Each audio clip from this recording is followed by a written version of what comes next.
Hello dear students, this is Mansi Singh from Kotela Balrampur.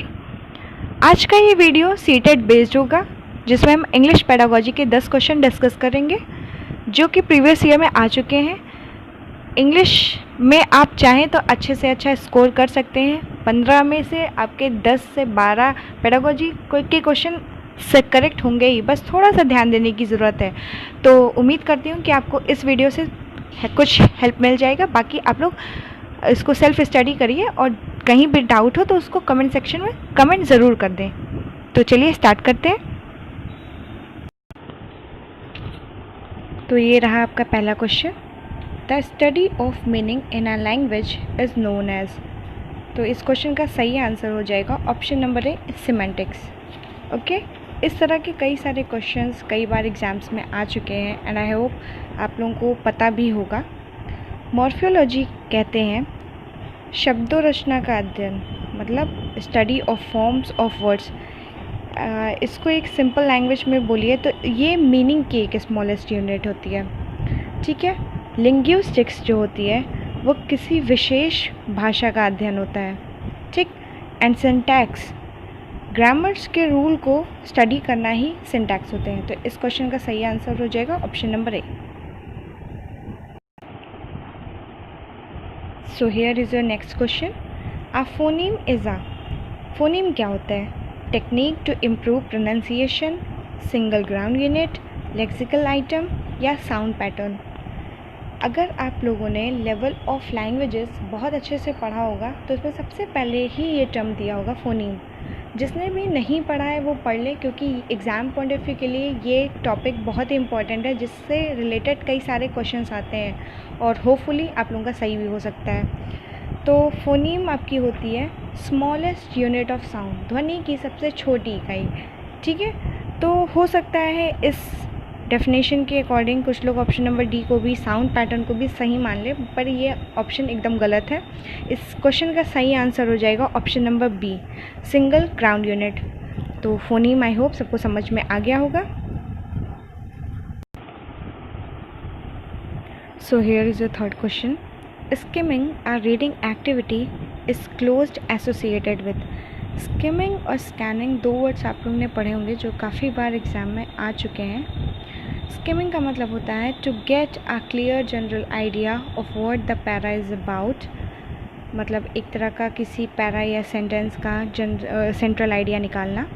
जैसे किसी passage का आपको क्या पूछता है, आपको कभी टाइटल पूछ लिया या समरी उसकी लिखनी हुई तो आप उसका सेंट्रल आइडिया निकालते हैं।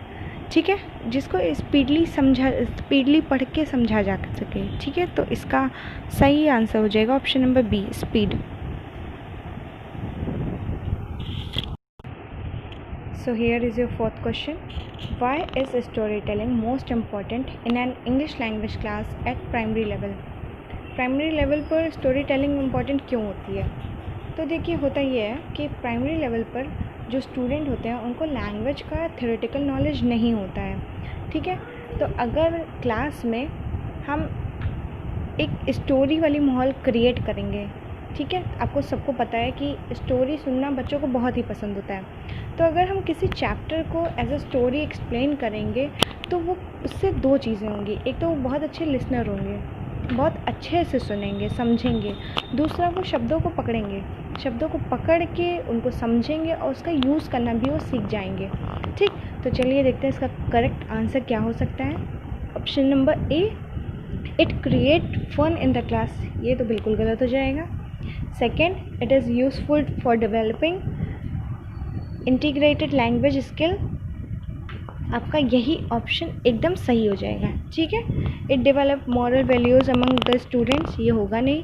इट इम्प्रूव्स स्टूडेंट वोकैबुलरी, ये भी नहीं होगी। कुछ हद तक सही है, लेकिन इसमें मोस्ट जो आपका अप्रोप्रिएट आंसर है वो क्या है? It is useful for developing integrated language skill. So here is your fifth question. How can language B best acquire. भाषा को एक्वायर करने का सबसे बेहतर तरीका कौन सा होता है? तो एक सीक्वेंस आप लोग जानते होंगे, आप लोगों ने पढ़ा होगा, LSRW। ठीक है, इसमें इस सीक्वेंस में भी दो चीज़ें होती हैं, एक प्रोडक्टिव स्किल होती है, एक रिसेप्टिव होती है। रिसेप्टिव में क्या होता है? लिसनिंग एंड रीडिंग मतलब क्या होता है, ये दूसरों से हम ग्रहण करते हैं। और प्रोडक्टिव क्या होता है, स्पीकिंग एंड राइटिंग जो हम खुद से क्रिएट करते हैं। ठीक है, तो ये सीक्वेंस मत भूलिएगा, ये सीक्वेंस हमेशा याद रखिएगा। अभी कोई भी ऐसा क्वेश्चन आए तो सीधा सीधा 1 नंबर आपको मिल जाएंगे। तो इसका करेक्ट आंसर हो जाएगा option number B, listening, speaking, reading and writing. So here is your next question.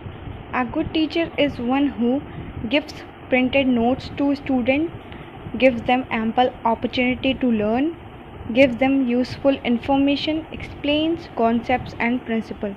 तो एक अच्छा शिक्षक वो होता है जो बच्चों की सीखने की जो प्रक्रिया है उसमें एक स्टेज प्रोवाइड करें। ठीक है, उन्हें अवसर प्रदान करें कि मतलब वो एक ऐसा मेथड अपना सकता है कि बच्चे क्लास में बिना किसी झिझक के उनसे क्वेश्चन कर सकते हैं, अपने डाउट्स को क्लियर कर सकते हैं।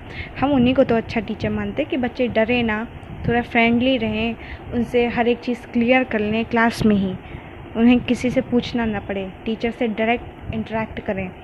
तो चलिए देखते हैं इसका करेक्ट आंसर क्या हो सकता है। Gives printed notes to student, ये तो किसी कीमत पे नहीं होगा।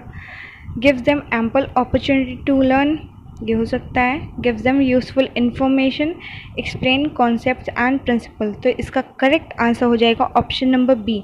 ठीक है, so here is your 7th question. Home language is dash in a natural way. Home language जो आपकी मदर टंग होती है उसको हम प्राकृतिक रूप से कैसे ले सकते हैं, प्रमोट करके, एक्वायर करके, लर्न करके या टॉट करके, पढ़ा करके। तो जो होम लैंग्वेज होती है उसको हम अधिग्रहण ही तो करते हैं, उसको कोई बैठा के हमें सिखाता तो है नहीं, वो हम सुन के नेचुरल वे में हम सीखते हैं। इसको होम लैंग्वेज हमारी फर्स्ट लैंग्वेज भी होती है। ठीक है, तो जो लर्न हम करते हैं वो तो बेसिकली वो हमारी सेकेंड लैंग्वेज होती है। ठीक है, उसमें हम थोड़ा एफर्ट डालते हैं। ठीक, लेकिन जो होम लैंग्वेज है उसको सीधा हम एक्वायर करते हैं। तो इस क्वेश्चन का करेक्ट आंसर हो जाएगा ऑप्शन नंबर बी। काफ़ी सिंपल सा क्वेश्चन है, ऐसे ही क्वेश्चंस आते हैं और 15 में से 12-13 क्वेश्चन आप इजीली सही कर सकते हैं, बस थोड़ा सा ध्यान देने की ज़रूरत है। So here is your next question.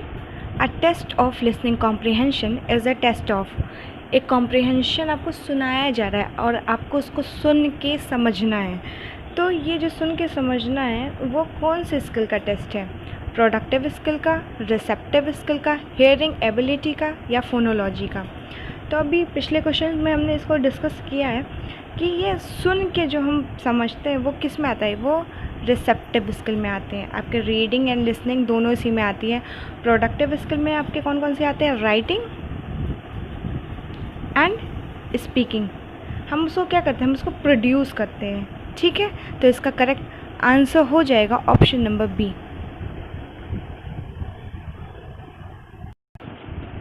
So here is your next question. While learning English as a second language, जब इंग्लिश को एज ए सेकेंड लैंग्वेज हम लर्न करते हैं, सीखते हैं, तो क्या होता है। The mother tongue should not be use by the learner, जो मदर टंग है उसका यूज़ हम उसका इस्तेमाल नहीं करते हैं। There is no role of mother tongue in learning language to, मतलब कि कोई मदर टंग का जो आपकी मातृभाषा है उसका कोई रोल ही नहीं होता है दूसरी लैंग्वेज सीखने में। ठीक, option number C, the role of mother tongue will facilitate learning, मतलब कि जो आपकी मदर टंग है वो सुविधा प्रदान करती है आपकी दूसरी लैंग्वेज सीखने में, समझने में। And the last one, the use of mother tongue will create interference, वो इंटरफेरेंस क्रिएट करती है। तो इस क्वेश्चन का करेक्ट आंसर हो जाएगा ऑप्शन नंबर सी। देखिए, जो आपकी मातृभाषा है, जब आप इंग्लिश को समझना हो तो आपकी मातृभाषा बहुत ज़्यादा हेल्प करेगी। कोई भी दूसरी लैंग्वेज हो तो आपकी जो मदर टंग है वो ट्रांसलेशन में, समझने में, हर तरह से हेल्प करेगी। तो इस क्वेश्चन का करेक्ट आंसर हो जाएगा option number C. So here is our last question. There are 44 sounds in English. Out of these, how many sounds are vowels and how many are consonant? English में 44 sounds होते हैं, जिसमें से आपको बताना है कितने वोवल साउंड्स होते हैं और कितने कॉन्सोनेंट साउंड्स होते हैं। ठीक, ये क्वेश्चन काफ़ी बार एग्जाम में आ चुका है एंड आई होप आप सभी इसका करेक्ट आंसर जानते होंगे। तो इसका करेक्ट आंसर हो जाएगा 20 and 24। ठीक, याद रखिएगा, अल्फ़ाबेट्स की बात नहीं की जा रही है, साउंड्स की बात की जा रही है। और कई सारे स्टूडेंट 22 भी लगा के आते हैं, लेकिन इसका करेक्ट आंसर होगा 2024। ठीक है, आज का ये सेशन हमारा यहीं पे एंड होता है। आई होप आप सभी को पसंद आया होगा। सीटेट की एक डेट आ चुकी है 5 जुलाई, उस पर फोकस करिए, पढ़ाई करिए। हो सकता है एग्ज़ाम पोस्टपोन हो जाए, लेकिन इसके भरोसे मत बैठिएगा, एग्ज़ाम कभी भी हो सकता है। अपनी तैयारी बेहतर रखिए, अच्छे से अच्छा स्कोर करने की कोशिश करिए।